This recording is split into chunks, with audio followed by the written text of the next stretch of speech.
Hello বন্ধুরা, এখন কথা বলবো ইস্টবেঙ্গলকে নিয়ে। কলিঙ্গ জিতে কলকাতায় পা রাখল ইস্টবেঙ্গল। নন্দ ও কেল্টনদের নিয়ে বাঁধভাঙা উচ্ছ্বাস লাল হলুদ জনতার। কলিঙ্গ কাপ জিতে সোমবার বিকেলে কলকাতায় পা রাখল ইস্টবেঙ্গল। ফুটবলারদের বরণ করে নিতে অনেক আগে থেকে বিমানবন্দরে হাজির ছিলেন লাল হলুদ জনতা। কেল্টনদের দেখা মাত্রই তাদের নিয়ে উৎসব শুরু হয়ে যায়। তো বন্ধুরা, এরকমই সব ফুটবল প্রেমীদের ভিডিও পেতে হলে আমার চ্যানেলটিকে অতি শীঘ্রই লাইক, কমেন্ট, সাবস্ক্রাইব করতে ভুলো না এবং বন্ধুদের মধ্যে প্রচুর পরিমাণে শেয়ার করে দাও, যাতে আমার ভিডিও 4000 ঘন্টা ওয়াচ টাইম পূর্ণ হয়ে যায়।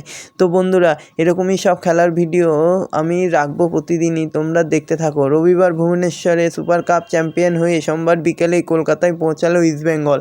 বিমানবন্দরে অনেক আগে থেকেই জড়ো হয়েছিল লাল হলুদ সমর্থকেরা।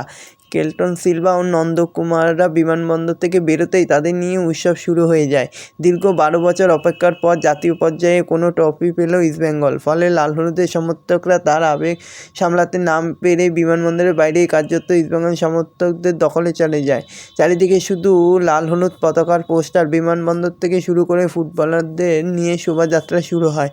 এদিকে মুখ্যমন্ত্রীও লাল হলুদের শীর্ষকর্তাকে ফোন করে শুভেচ্ছা জানায়।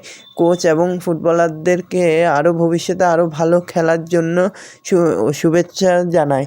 তো বন্ধুরা, এরকমই সব ভিডিও পেতে হলে আমার চ্যানেলটিকে অতি শীঘ্রই লাইক, কমেন্ট, সাবস্ক্রাইব করতে ভুলো না এবং বন্ধুদের মধ্যেও প্রচুর পরিমাণে শেয়ার করতে ভুলো না। ধন্যবাদ সবাইকে।